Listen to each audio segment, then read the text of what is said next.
Hey, welcome back, folks. It is Tall Tales with Taco on Taco Tuesday.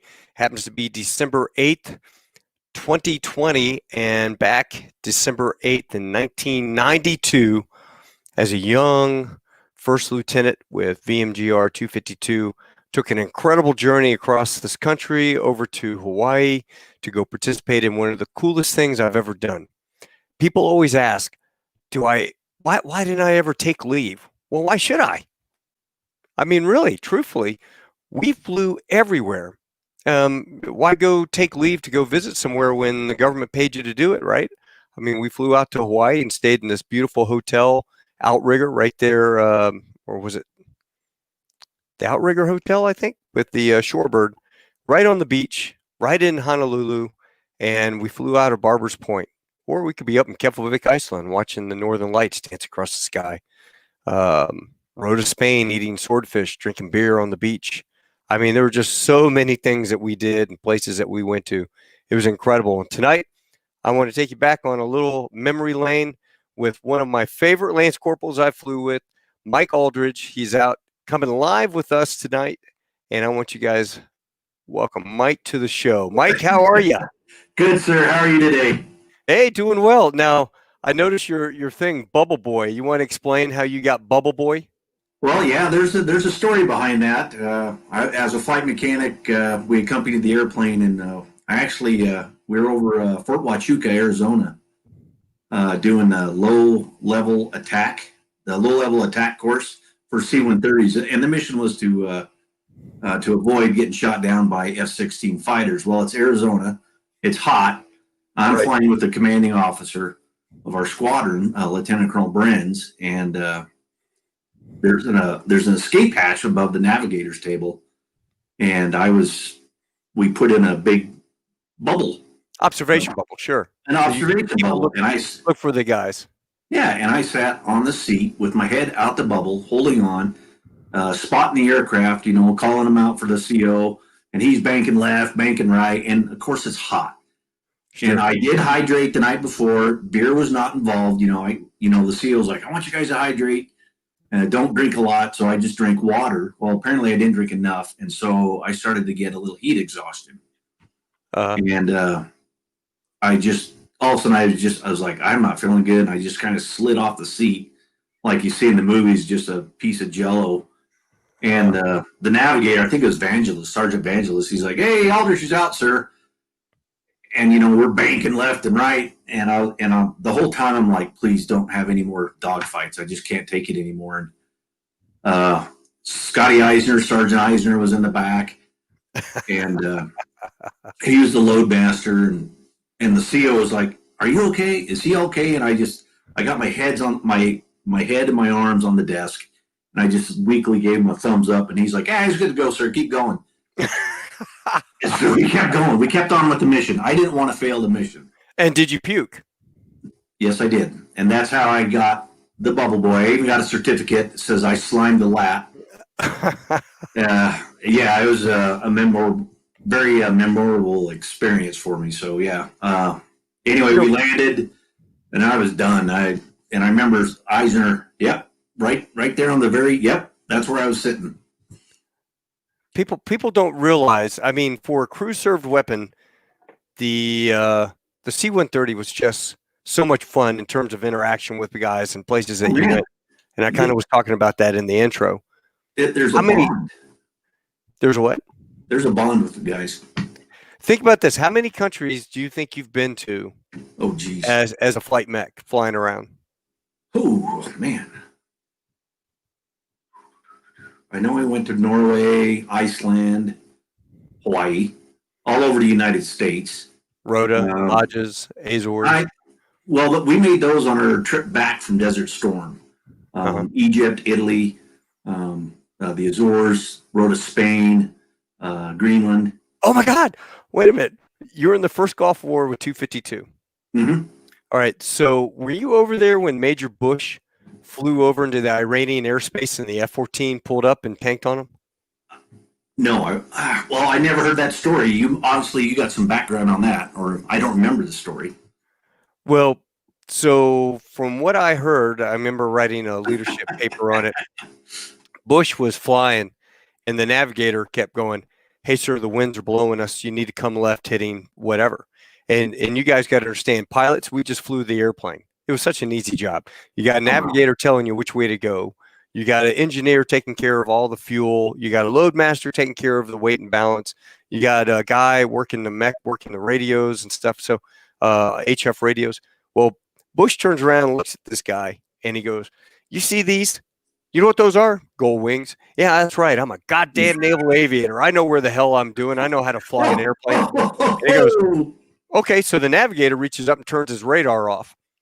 And I guess they're sitting there doing the track, and all of a sudden they get a call from the back, because everything was MCON, right? So, "Hey, sir, hey, sir, we got an F-14 coming up on starboard side. He's starboard stabilized." And so the engineer puts the hose out, and the guy plugs. Well, the young kid sitting back there on the paratroop door is looking out, and he's looking at his identification cards, and he's looking, and he goes, "That doesn't look right." And he deselects everybody and gets the gunny and says, "Hey, gunny, I need you to come back here and look at this for me." And so the gunny comes back and says, "What's up? What's up?" And he shows him the flag, and he goes, "What country is this jet from?" And he's looking at it, and he's looking down, he's looking up, and he's watching this guy. Finally plugs. He couldn't plug, save his life. Finally gets plugged, and they're dragging him. And he deselects everyone except for the navigator. He goes, "Hey, idiot, where are we?" And he goes, "Ask the aviator. He knows exactly where we are." And he goes, "No, turn on your radar scope." And he turns the radar scope up, and he goes, "Holy crap, we're in Iranian airspace." And so he runs back up there and tells Major B, Tony V. Tony V says, "Major B, that's right," because we couldn't say his name. And he goes, "Turn the aircraft left. We're over in Iranian airspace." And they drug the guy over, and when they crossed the border, the F-14 unplugged, pulled up, gave him a big wing rock, and then took off. Holy smokes. Yeah, I was just wondering if you're over there with that. I mean, you were over there with Sunshine, right? Yeah. And Rob Rodden and all those guys. Yeah, I believe so, yes. Yeah, yeah. I'd have to go look at the cruise book, but yeah, those names do sound familiar. Man, that's been a long time ago.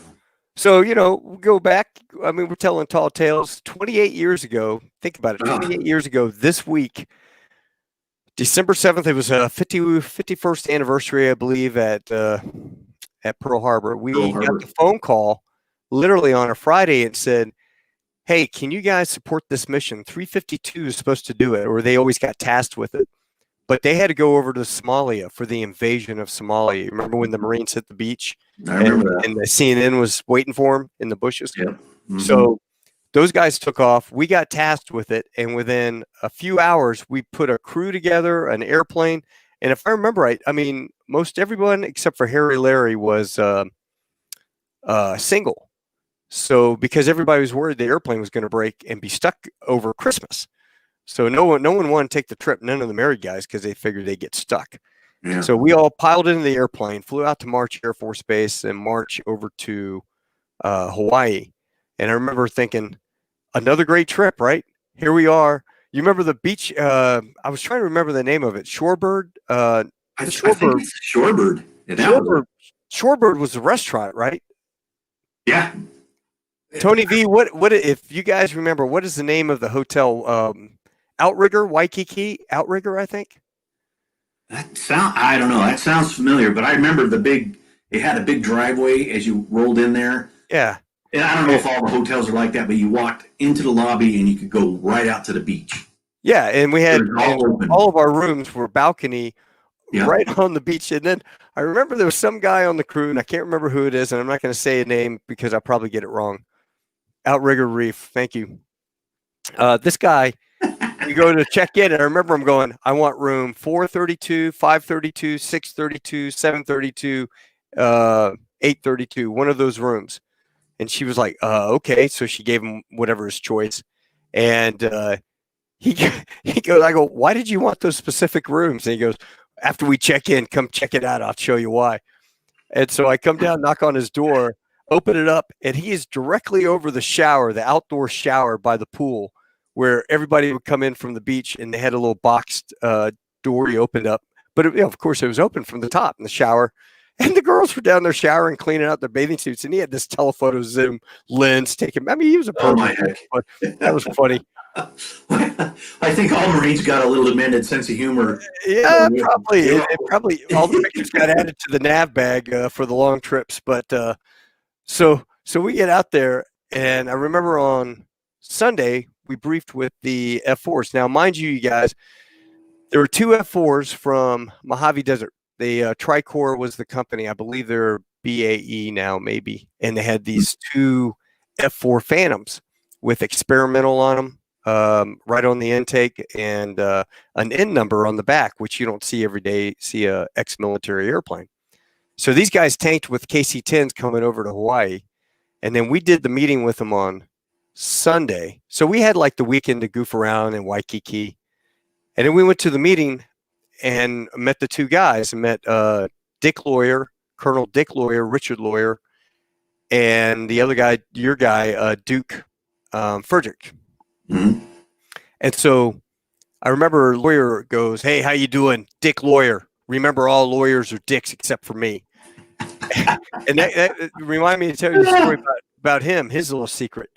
And so I talking to him, and the answer is always no unless you ask. So I said, "Hey Dick, you guys taking anybody up in the back of your F-4?" And he goes, "No, why?" I said, "How about a ride in the back of your F-4?" And he says, I don't know, insurance. I'm not sure if we could do it. I'm just not sure. Well, okay, the answer is no unless you ask. So we leave, and on Tuesday, I remember flipping a quarter with Larry, and it was heads or tail, who flies Tuesday and who flies Thursday. So I lost, and I'm flying on Tuesday. So I go out there, and I'm flying the trip, and we give gas to those guys. And next thing I know, Dick Lawyer pulls up next to me, right outside of number 4, and Paul Gomez is going, "Oh, man, hey, tell that guy to back off some." And I'm like, "Hey, Dick, do you think you can back off a little bit past the wing for us?" "Oh, yeah, sure, no problem." And he flies back over, and he gets over here and go, "Hey," he goes, "Hey, Taco, is that you?" And I go, "Yeah." He says, "I thought you wanted a ride." I do want to ride. He goes, "Well, where were you?" I said, "I'm flying the airplane." "Okay, well, I'll tell you what, come out on Thursday, bring another Marine with you, and I'll take him up, and we'll put him in the other jet, and we'll go for a spin." Woohoo! Yeah, do you remember that? Now, what's the first thing you heard over the ICS? Do you remember that? Oh man, yeah, Armstrong, the loadmaster. I want it. Just like that quick. His hand must have been on the hot mic like right then. I was like, what? I didn't even have a chance. Yeah, I remember him going, "Hey, everyone, listen up. That seat's mine. Nobody's getting that. It's mine." Yeah. "Hey, Lieutenant, you better take me. It's mine." And I was just thinking, He said that. He talked all the way back. yeah, that was going to be my trip. Yeah. But do you remember? All right, so we get back, and now I've got a decision to make. Who do I take with me? This guy who is, frankly, if Armstrong, you're listening to this, I apologize, but you kind of came off as a dick. And then I got this nice young Lance Corporal who's very polite and a lot of fun to hang out with. And, he wouldn't ask for a thing, try to buy him a beer. And he's like, "Oh, thanks, sir." So end up taking Mike with us. And I tell Armstrong, meet me down in the lobby at 11. I tell Mike be down there at 10:30. and so we ended up getting in over there, getting suited up. They didn't give us much. Like maybe a SV2 kind of looking thing. I think that was it. I mean, we asked if we could bring our survival vests, and like, nah, you don't need them. You guys will be fine. And I think they gave us some funky vest. And I think it was like an SV2. Yeah. Yeah. Had the oxygen mask, had the helmets. Yep, that was it. Got strapped in. Whatever you do, don't touch the handle. Yeah, don't touch the handle. Oh man, I was petrified in that whole. I mean, that thing's between your legs, and then you got the curtain above you. Yeah. And I was afraid to touch anything. And I put the camera, my little cheapo camera where the navigator scope was, in between your legs, there's basically a sheet metal tube there. It was empty, but that's where I put my camera. And I was just so careful reaching in to get that camera just so I didn't hit that stupid ejection handle, because I didn't want to really bail out and have a story to tell there.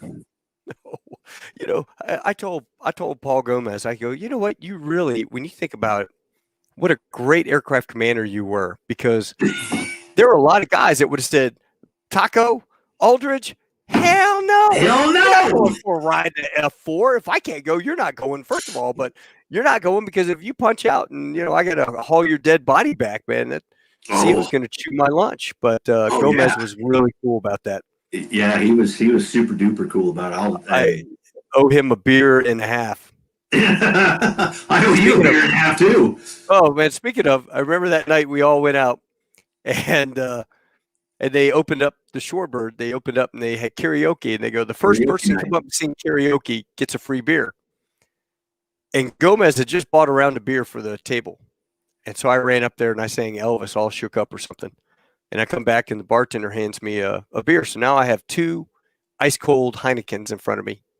And then this guy walks up to me in front of all the Marines and goes, you were just wonderful. I thought you were fantastic. If I bought you a beer, would you mind if I bought you a beer? I'm like, sure, Heineken. So the guy comes back with a beer and he hands it to me and he goes, you're just lovely. And I was wondering if you would sing Ebony and Ivory with me, a duet. And I'm like, thanks for the beer, man. I appreciate it. So now I got 3 beers. And then that girl comes up to me and goes, excuse me, are you a U.S. Marine? Why, yes, I am. Well, my father would like to buy you a beer. See you guys. You know, I grabbed the beer and hung out with those guys for the rest of the night. That was kind of fun. Yeah, but you even sang "Great Balls of Fire." Yeah, that was to the T, and we were seriously impressed. Yeah, we had some fun. That was still old Top Gun stuff, right? Yeah, that was crazy stuff. That was a good time. Tell everybody your impression of jumping in the jet, starting it up. We taxied out. Man. Well, as a young Lance Corporal, you see this giant bird, and you're just hearing those engines revving up, and I can't even explain it, because the canopies were open. Yeah. You know, and the flight commander's in the front, and I'm just like, you know, and I'm like, this is awesome. And you can hear the engines just, that spooling noise they make, and smell the JP5 burning, the exhaust burning right in front of you. You're just like, oh, and then the canopies come down, and all of a sudden it's just rolling, and you're just sitting back in the chair. And for me, I was just, this is awesome, man. You know, all of a sudden, and the way he goes, and you're like, whoa. Well, you know, folks listening, I posted some links on there to a short video I compiled of, as a single guy, I had a lot of extra cash. And so I had bought one of these slim cam VHS tapes back in the 90s, had a little telescoping sight, you know, you can sit there, you could videotape out of one eye. So I videotaped him, what he's talking about. We came around the final, we did a formation takeoff, and the canopies were up, and then they come down and close. And I remember Dick going, last one off buys beer at the Monkey Bar. Last one off the deck buys beer at the Monkey Bar. So off we go, right? And then we rotate, and I have a great shot of you, you know, you and Duke sitting here doing formation with us, with a shot of the big. This whole purpose of this deal was to take this big, like a Phoenix missile looking drone thing, that we would go up to 50,000 feet and launch this drone. The drone will go up to 80,000 feet and then come down onto the USS Shiloh. I think there was like CG-67, and they would shoot up missiles and stuff to try to defeat the drones coming in at the ship. And that was the whole purpose of the mission. So when we take off and we've got these drones, they're slick. They don't have any pods on them. We don't have any wing tanks. All we had was that drone on the bottom. So the first thing we did, watching the video, we went up to about 20,000 feet and refueled off of our C-130s twice. And I remember I'm looking in there, and there's Armstrong sitting in the window. Yeah. Hey, sorry, man. Snooze, you lose. Oh, he was pissed. And then Frano kept popping his head, you know, in the window, looking back at us from the cockpit. Yeah, waving at us. And then Paulie was taking photographs with my camera, and Yeah. yeah, we had a good time. Oh, that was a crazy time. But Crazy time. then when they cleared us, I remember we cleared and we're climbing up, and we got up to 50,000 feet. And when we turned, because we're on opposite headings, and then as we turned like that to launch the drones went up to 80,000. We turned on opposite headings to get out of the fire area. Yeah. And I remember filming, looking, and here we are flying along. We're at 53,000 feet, and we're doing Mach 1.3. And I'm sure you were about the same because of the trajectory, and you end up climbing a little bit. We climbed a couple thousand feet. And then over the speaker, Dick goes, I mean, it's real hard to breathe, too, because you have 100% oxygen blowing on you. And Dick goes, "Hey, Taco, if we lose the engines, don't worry about ejecting because we'll be dead." I'm like, whoa. What are you talking about? And he goes, "Yeah, well, above 50,000 feet, you got to have a pressure suit, a spacesuit." Well, how much longer are we going to be up here? I mean, I'm a C-130 guy. I think the highest I ever went was like 25,000 feet because the airplane couldn't climb that high. They're always heavy, and, pressurization sucked. And he's like, "Oh, don't worry. We won't be up here for a couple minutes." Now, here's the deal. I remember sitting there looking up, and the sky, do you remember how black it was up there? I do. It wasn't blue anymore. It was black. It was black.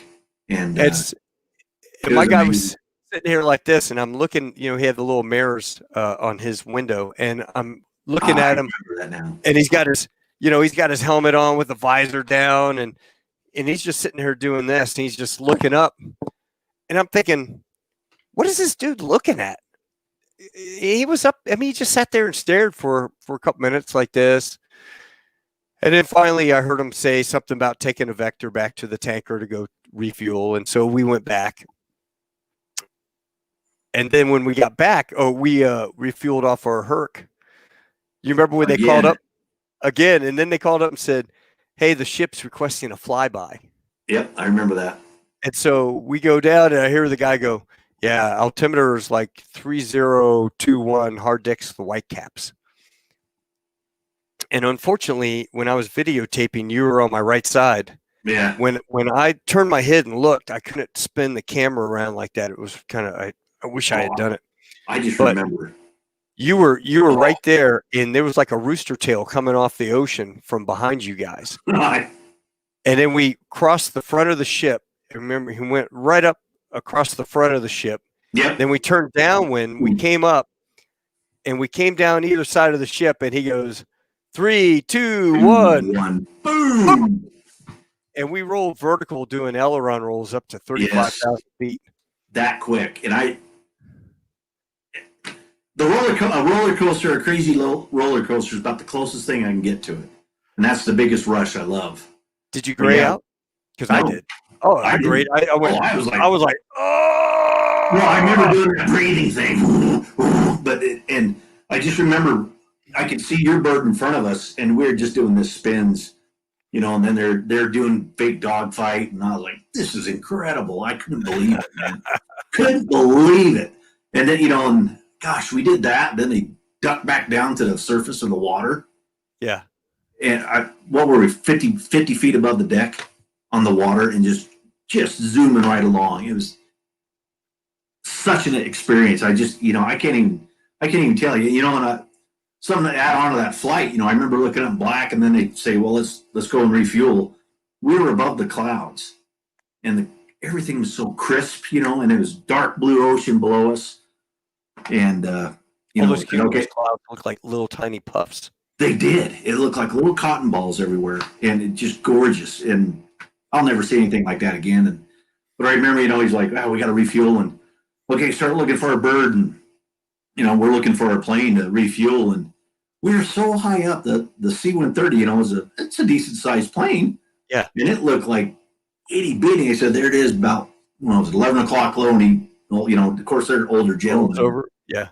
And he's like, oh, good eye. So okay, we're gonna break down, go to it, and then they just bank and scoot on down. And I think it was Fran who's like, yeah, we were looking for you guys, and all of a sudden we saw the big piles of black smoke coming out behind you, so we knew you were there. They couldn't see the bird, but they saw the black smoke. But yeah, that's just an incredible experience. And yeah, And you remember the monkey bar?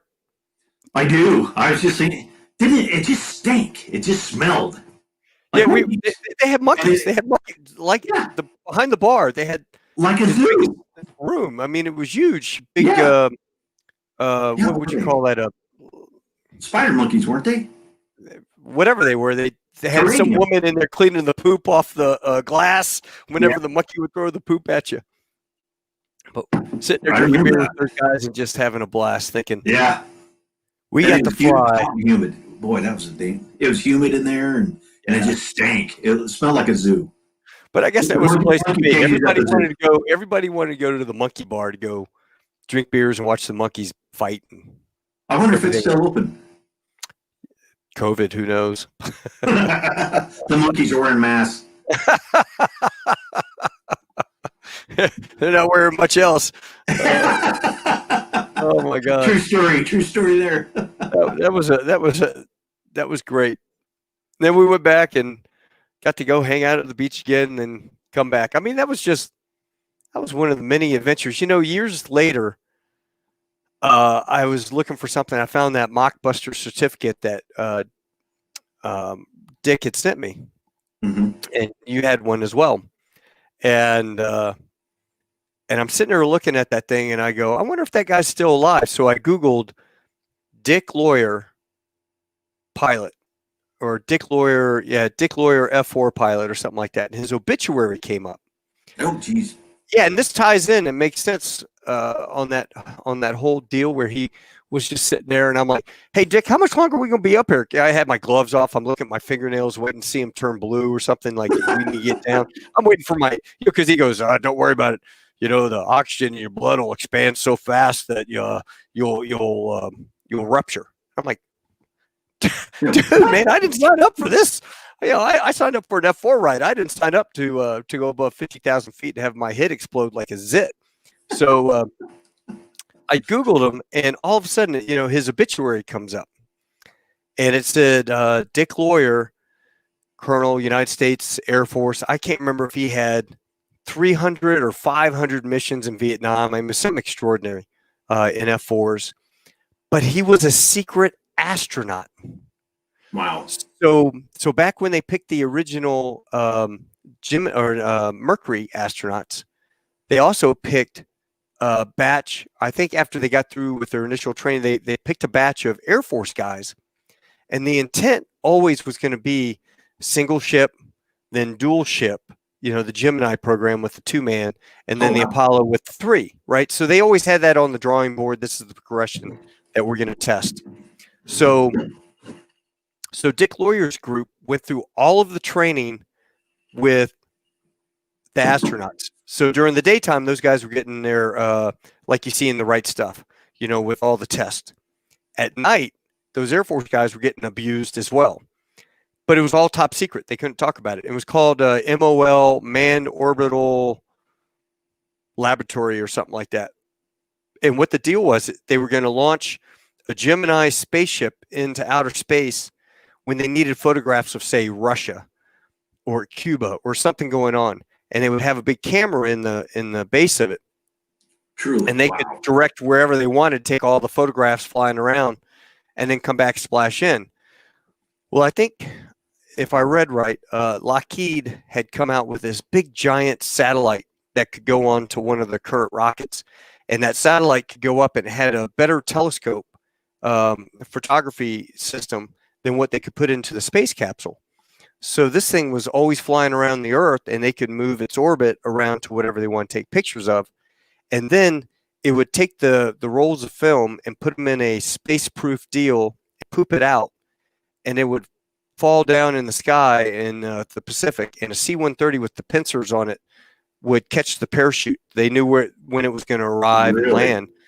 So as this thing was floating down, the C-130 would catch it and then drag it in, and they had a secret laboratory that would develop the film, and then they would transmit it off whatever they needed. So he never got to go in outer space. But what happened was these guys were cleaning out some bunkers down in Cape Canaveral, and they opened up this one sealed bunker that nobody had ever been in. So they opened this thing up, and there were all these Gemini spacesuits there, and they had lawyer on it. And all these other guys' names had all the records, had all this stuff. And so they track them down and they call them up and they go, "Hey, Colonel Lawyer, we found your spacesuit here in Cape Canaveral. I was wondering if you could tell us about this MOL program." And he's like, "I don't know what you're talking about." Oh, really? And they're like, "Sir, it's been declassified." And he goes, I still don't know what you're talking about. And so they end up declassifying the program, or the program was declassified. They faxed him a copy of it. And he gets on the phone and goes, "Yeah, sure. What do you want to know? I was part of it." But he never, all those years, he never told his wife. Really? Yeah, he signed a non-disclosure NDA, top secret. I mean, this was ultra top secret. He never told anybody. That is amazing. That is amazing. I mean, when you think about that, to keep a secret that long, even from your spouse. Yeah. Boy, that's a commitment right there to your country. Yeah, it really is. That is. He never told anybody, but now it makes sense. I think we're sitting there flying, and he's like going, "I was so close, man. I was so close. I could have astronaut wings right now if they just let me." Wow, I did not know that. That's amazing. So that explains it. Yeah, I That couldn't is amazing. figure out why we stayed up there that extra time, because I think you guys had already started your descent down Probably. to the C-130. Yeah, I remember when he says, "Okay, we're going to go supersonic," and I was like, "Okay, I'm ready." And I swear I heard the engine, whatever they do to advance the throttle, I heard it go thunk. I heard it like a thunk. And then you just watch that speedometer or the Airspeed. Airspeed just. And I'm like, what the? And then Mach 1.5, and I'm like, wow. Yeah. And He's like, "Yeah, we're doing about Mach 1.5 right now." I'm like, "Oh," or Duke was like, "Yeah, we're doing about 1.5 Mach right now, so you're supersonic." I'm like, wow. And I'm like 23, 24 at the time. I'm like, holy cow, this is cool. Yeah. So, yeah. I mean, when you think about it, you're one of the few enlisted Marines. I mean, I'm sure they did it back in the 80s. And, well, hell, I'm tracking down old Buddy Foote, who stole the A4 when he was a Lance Corporal and actually took off out of El Toro in an A4 and stole it and flew around for a while and then came back and landed. But I'm trying to track him down for the show. But anyway, Buddy, if you're listening, I hope you come join the show, because we'd love to hear about it. That'd be a cool show. It would. But I mean, you're one of the few guys, because they made it so hard, because you got to get all your seat quals and you got to get the water ejection or the water working. The water survival course. All that stuff. And so that's really tough to get a backseat hop. And then after that, they never let anybody fly in the backseat of those jets again. I think you're one of the last guys to get the ride, because Duke had a passenger in the back of his jet, and he was flying, and he did a loop over a golf course and bottomed it out and drove it into the golf course or into the desert there. And so it killed the passenger. And so I think the company said after that, no more passengers because of liability lawsuits and whatnot. So you think about it, man, you're the last enlisted guy. I don't think we ever had anybody else ever get a ride. And I never heard of anybody at 352 getting a ride in them. Well, that's probably the last Lance Corporal to get a backseat ride. I can tell you that. Yeah. Yeah. I mean, how many, even if you got a ride in an F-18, how many can say, "I've been the speed of sound above 50,000 feet"? Yeah. I mean, I think the Blue Angels, I think they gave a couple of our guys when our squadron got the honor of being a support ship for the Blue Angels when they went to Russia.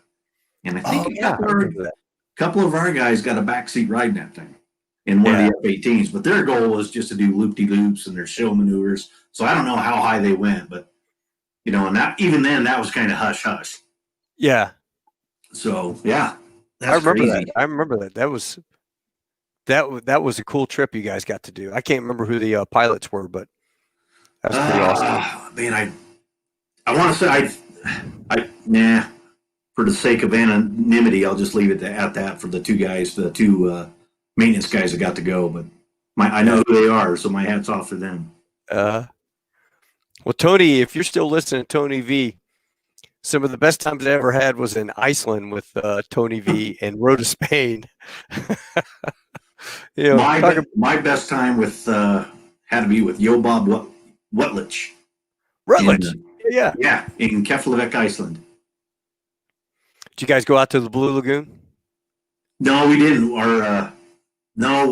hung a starter, and we refueled. We stopped in Goose Bay.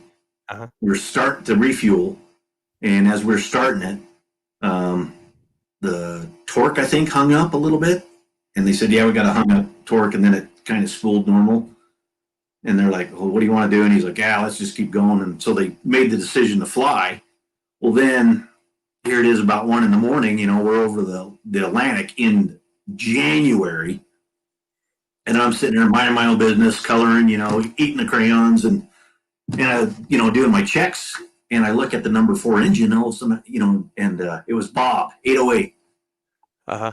And I'm looking at that nacelle, the engine nacelle, the number 4, and I'm like, what in the? And you could see between the panels on that engine, I'd catch a flicker of flame. And I'm like, what? And I'm looking and looking, trying to, because I didn't want to say, hey, we got a fire number 4. I was trying to confirm it. Right. And they've got the thermal couple leads in there and all that to detect that. And I said, hey, Yo, Bob, can you come back here, Staff Sergeant Wutlich? Could you come back here and I gotta show you something? And he unplugs on the headset and he comes back and he goes, what are you looking at? And we'd see that. He goes, you sure it's not the strobe? And you'd see the strobe. I said, I'm positive it's not the strobe.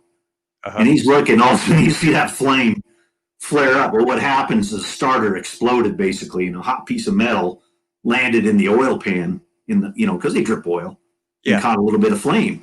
And he sees that flame, his eyes bug out, and he's running, through the cargo bay of the plane. And I can tell he's just trying to plug in. He says, sir, we got to fire number 4 engine. About that time, the number 4 engine fire light popped on. And I can't remember the plane captains. They're like, fire number 4. And they're like, okay, let's start going through NATOPS, and they so professional, and you just, and next thing you know, they shut down the number 4 engine, feather to the prop, and off we, because we were on our way to Norway. And we had to land at Keflavik. Was it? It was one of those winter 70-mile-an-hour. It was crosswinds, crappy weather. The runway was ice, and you would not think it's possible to put a KC-130 into a skid on ice, but it has been done because they're hitting it, and you can tell they're feathering the brake, and all of a sudden it went sideways, and they're like, whoa, hats off to the pilots. They controlled it, and then I had to get out and get the ladder and shine the light in there, and try not to bust my ass slipping on the ice with the ladder. And Yo, Bob, what do you see? And it's just howling cold. And that was a good time. Yeah, I was trying to remember. I was so you never got to do the Phantom F-14 gig, huh? No, never did. I don't know what that's about either. You remember Randy Bernard? Randy Bernard, the guy from Boston, from New England, and he talked like that. And Randy Bernard basically would haul lobsters or shrimp from North Carolina up to Maine, and then bring lobsters back in his 185. So Randy Bernard, he talks like this, and we're flying from Mildenhall up to Keflavik. And Tony Lenardi's sitting in the right seat. I'm in the left. Tony Lenardi, that's the name. Captain Lenardi. Yeah, Tony Lenardi. No, Lenardi was a lieutenant with me. He was a young guy. Yeah, but he was big, though. Oh, yeah. He was a nationally ranked kickboxer. Yeah. That's I was with him in Fort Huachuca with our commanding officer. Oh, were you? All right. Yeah, I was trying to remember who it was. I'll have to tag Lenardi. Yeah, I liked him. He was cool. Yeah, he flies over at United now. Oh, wow. But Tony's sitting in the right seat. I'm in the left seat, and Bernie's taking a nap in the back. And we're like 300 miles from Keflavik. And Bernie comes up and he pulls my earpiece away and he goes, hey, Taco, Sergeant so-and-so in the back is on the ramp. He wants to give you a sandwich. I'm like, what? Get out of the seat. Go back there and go see him. I'm like, okay. So I take my headset off, unplug, and I go to the back, and two guys standing there, and they're sitting on the ramp smoking cigarettes because they had the outflow valve cranked so they could sit there and smoke a cigarette. And it would just suck out the outflow valve. And I walk up and I go, "Are you supposed to give me something?" He goes, "No, sir." I'm like, So I walk back up to the front and I plug into the observer mic. And about that time I hear, Marine tanker, Spade 16 on guard, how copy? And Tony, everyone's up talking, doing their usual thing, right? And Marine tanker, Spade 16 on guard, how copy? And Tony goes, hey, shh, you guys hear that? It's a distress call on guard. And so he goes, hey, you got Otis 23 or whatever we were. And he says, hey, Tony. Bernie goes, I got it. He goes, hey, Spade 16, come up my freak 344.5 or something. So we switch UHF. And the guy sitting there talking to us and goes, hey, man, I'm so glad to see you guys. We're Cap out of KEF. We're a single ship F-14, and we lost our INS. It's dumped, and we don't know how to get back. We need a DF steer, and could you guys give us some gas? And so it turned into the whole, oh, wow, man, this is really cool. So an emergency's going on. So I whip out my camera, and I turn the earplugs inside out, and I put them in my speaker so you could hear the conversation. And I'm videotaping all the stuff going on. The crew's getting ready. Tony's pulling out his kneeboard, and he's getting ready to do the stuff. And the engineer puts the hose out. First of all, he briefs. He goes, hey, sir, the right hose is written up bad. It's in op. And the left hose, well, it's written up as possible kinks, problems. And he goes, well, this is an emergency, so we got to do what we got to do. And he goes, put the left hose out. So he puts the left hose out. Of course, Tony from the right seat can't see across, and the airplane yaws just like it would when the hose comes out. The drogue chute actually pulls the airplane just a little bit in the nose pumps. And so I take the camera and I go down and videotape out the porthole to see the hose coming out of the pod, and I don't see a hose, but I felt the airplane moving. So I go back up and I'm videotaping. I look at the engineer and I'm like, no hose. And he goes, so now I'm videotaping, and they direct Spade 16, this F-14, into the left starboard stabilized, and then, or left port stabilized, and they bring him down to the left hose, and he makes contact. And when he makes contact, you can hear the kid in the back, and he's going, hey, sir, he's having trouble plugging into that hose. And the gunny's like, yeah, it's a bad hose. Geez.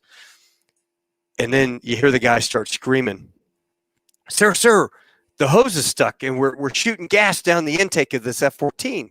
Oh, and I mean, 300 gallons a minute, full blast, coming out of the end of the hose into the intake of this F-14, and the F-14 catches on fire. Of course, fire going all the way down the side of it, and it gets into the intake, and it lights this guy up like a fireball, and all you hear is the pilot say, eject, eject, eject.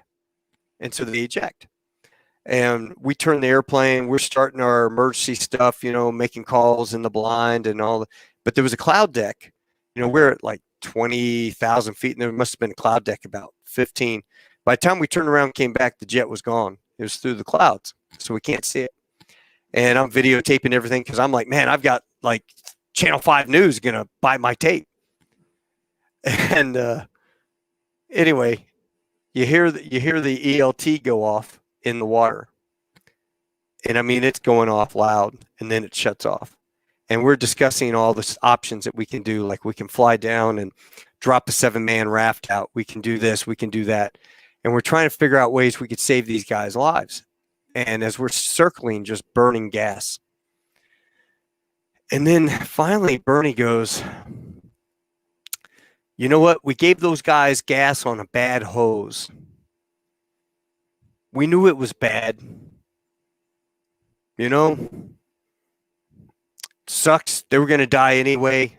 I just say we take a vote that we never talk about it again. And you hear, and the navigator gets on and goes, sir, it'll be real hard to read the base newspaper and know those guys went missing. He's like, hey, well, shit, man, they're jet guys. Sucks to be them. They fucking got poopy suits. Maybe they'll last. And I mean, we went through this whole thing, and then finally the whole whole crew takes a vote on whether we should leave these guys and press on. And it goes through from the lowest guy all the way up to me. And so 3 officers left, me, Tony, and Bernie. Bernie's a passed over captain. And Bernie's like, I'm telling you, I'm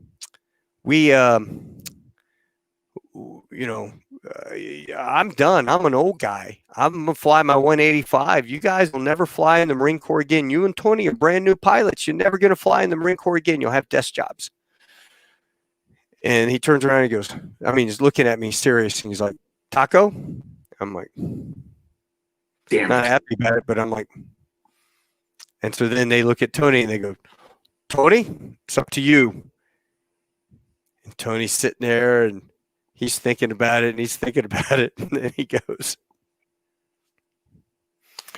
So Tony doesn't say anything, just press on. He just does this. So now we're buzzing along towards Keflavik. And he goes, hey, Tony, why don't you get out of the seat, put Taco back in the seat? Yeah, I could see you're a little upset. And he's like, goddamn right. And he puts his seat back. And before he gets out of the seat, he goes, Tony, there's something I got to tell you, man. That was just a prank. Welcome to the C-130s. And we're brand new co-pilots. He goes, welcome to the C-130 community, my friend.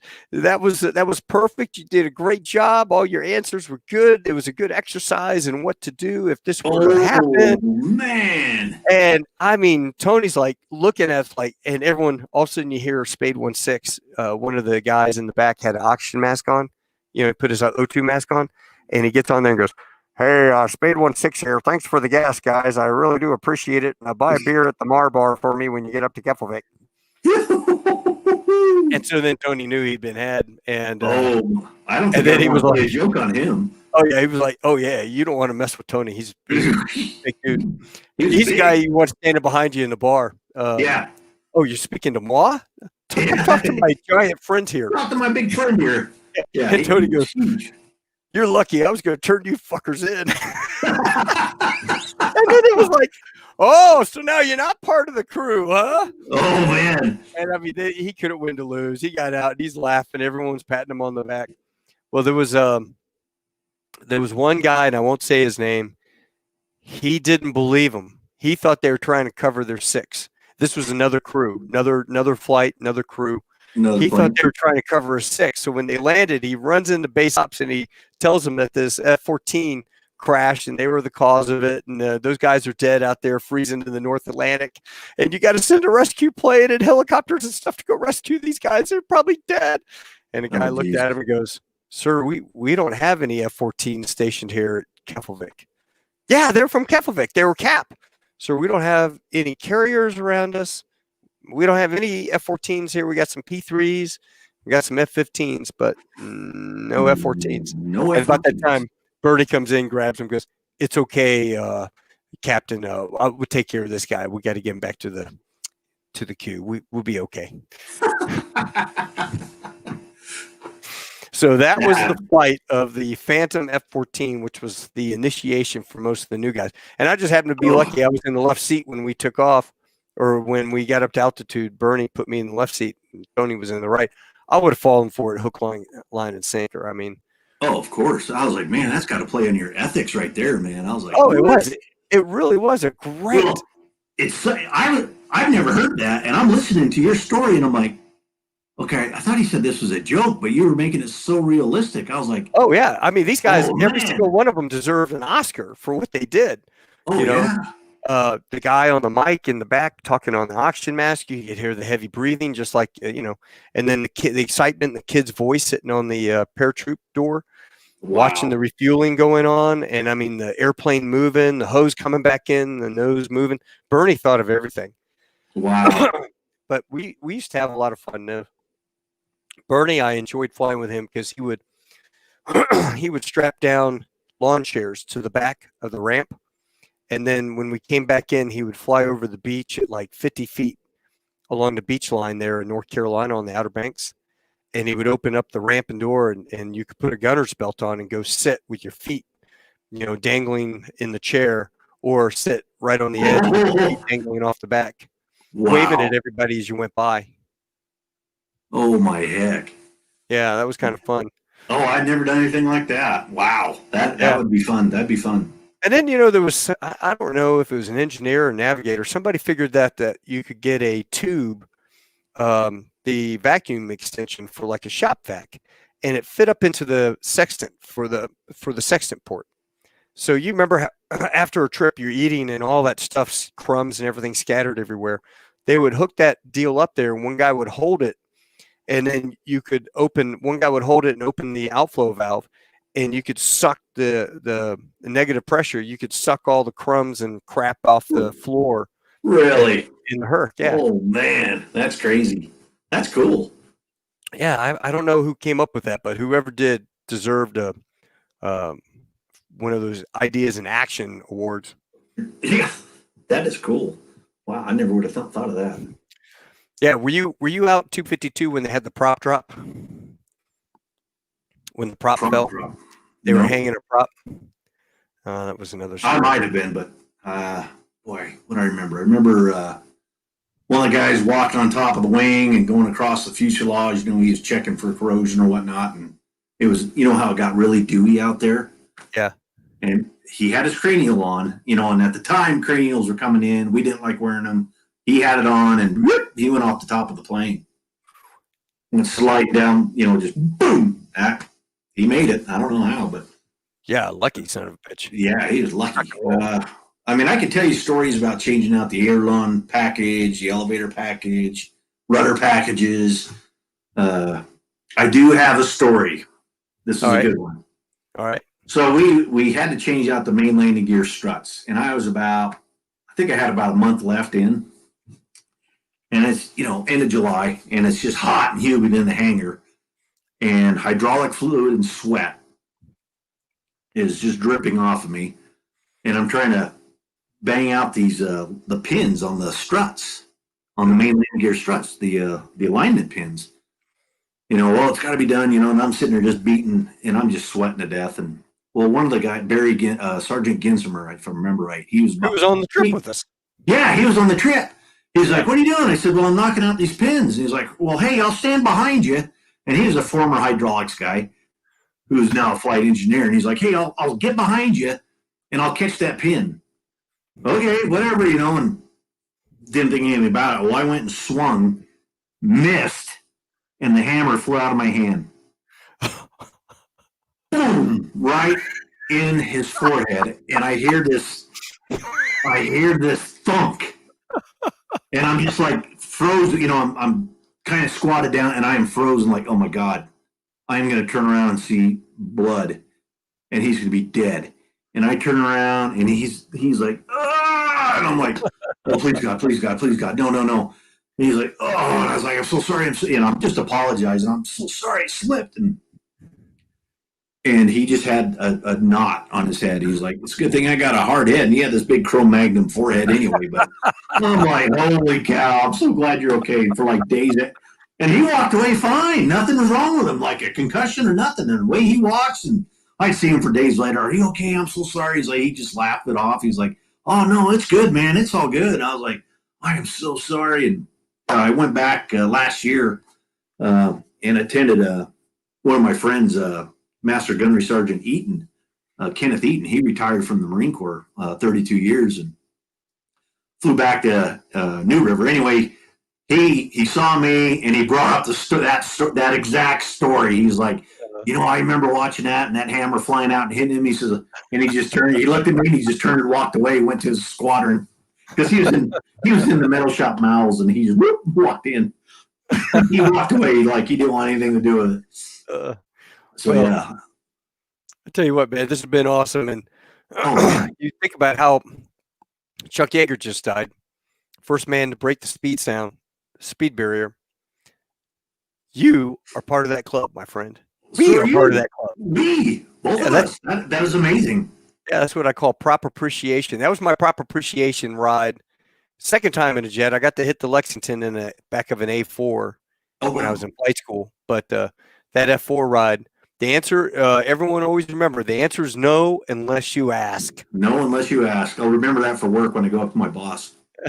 Yeah, well, I mean, that's typical, right? Somebody goes, oh, no, man, the skipper, he won't like that, or the boss won't like that. Well, how do you know? Have you asked him? No. No. Well, We gotta then ask. why don't we ask him? Because I know him. He'll say no. I've He been won't out by. unless you ask. Yeah, that's true. That's a true story. Yeah, and then you go up That there is and say true. something to him, and the guy's like, "What a wonderful idea! That's fantastic! Yeah, execute that." And you're like, "Yeah, hey, how about that, man?"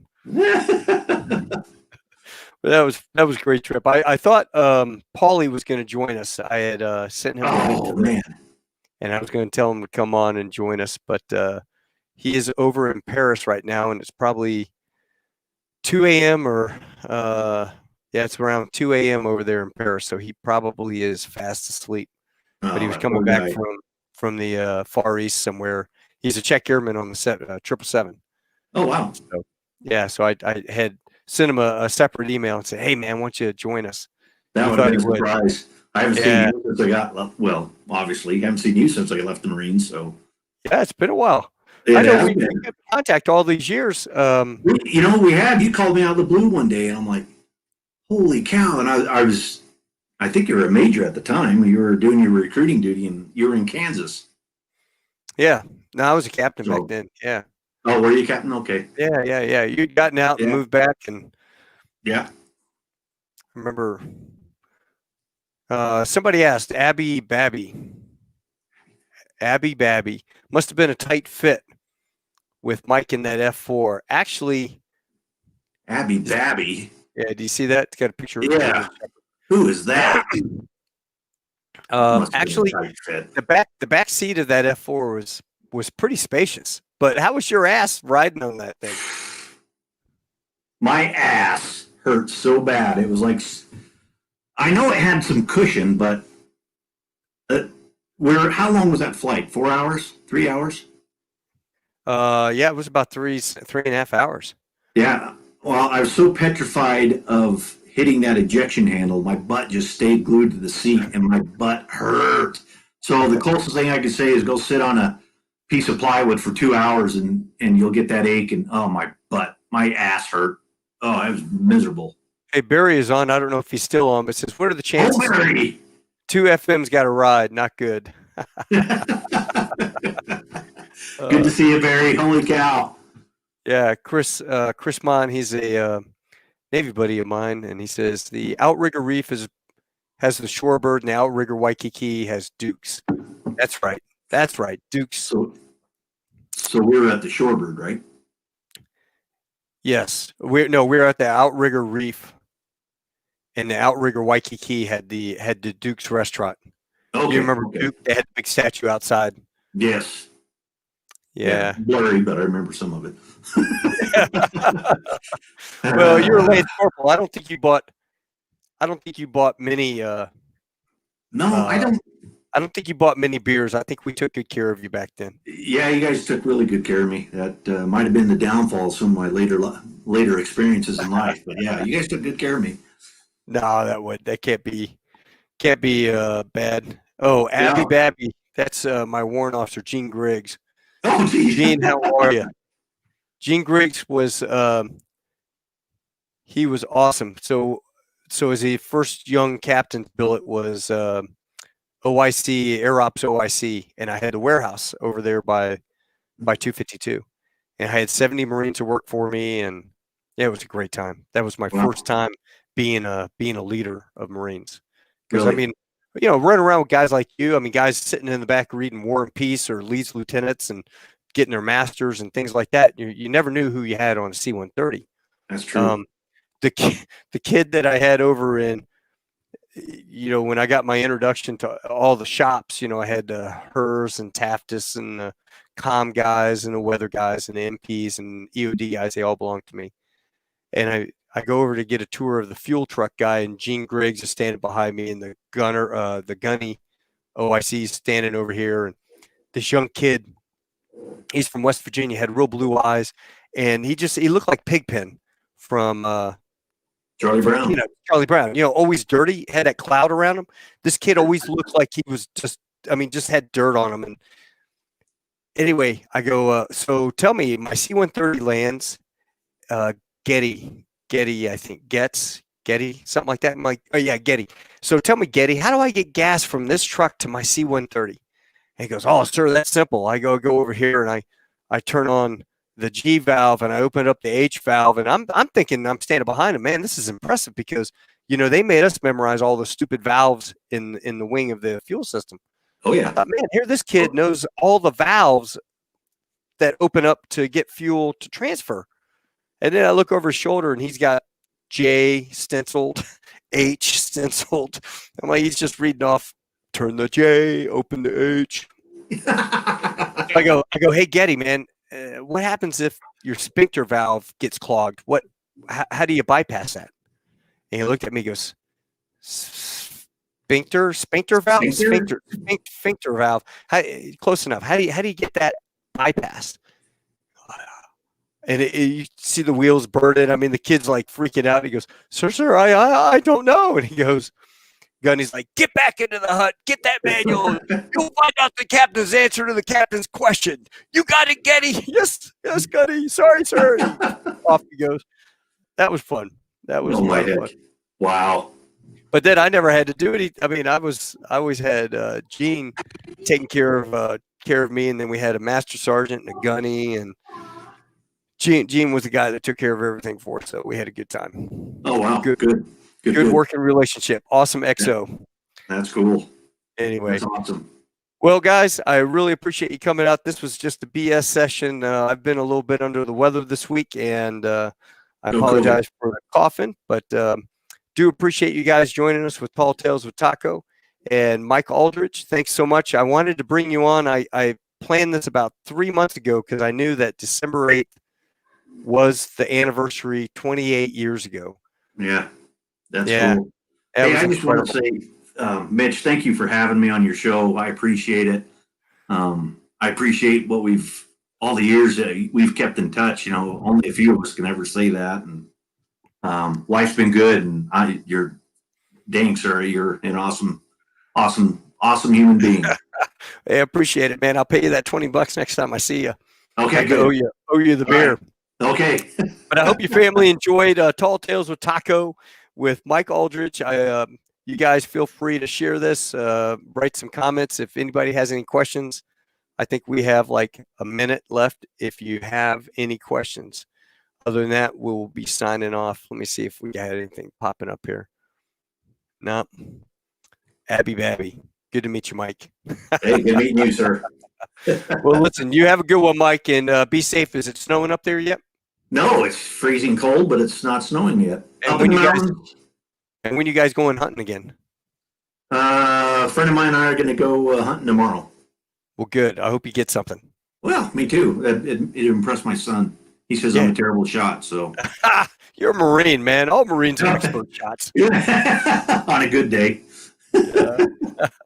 All right, buddy. Hey, you take care, and I'll talk to you soon, okay? You too, sir, and thank you so much. You bet. Out here, Marine. All right. Simplify. Well, folks, I hope you enjoyed that. Another Tall Tales with Taco. Next week, I believe, let me check. We're going to be talking to John Huggy, I'm sorry. He is a U-2 pilot, and we're going to find all about flying the U-2. Let me actually confirm that. Yes. So episode 14 is going to be with Colonel Higgins, and Huggy Bear is going to take us through the steps of flying a U-2 spy plane up into the. No kidding, he is an astronaut pretty much, right? So it's going to be an enjoyable show. Thanks, you guys, coming along with us. Certainly do appreciate it. And Tony V, thanks for sticking around for the full hour, man. I know it's a long time, but really do appreciate you guys hanging out. Until next time, remember the answer is no unless you ask. Taco Tuesdays rock, and no one ever. If you ever need a taco, right?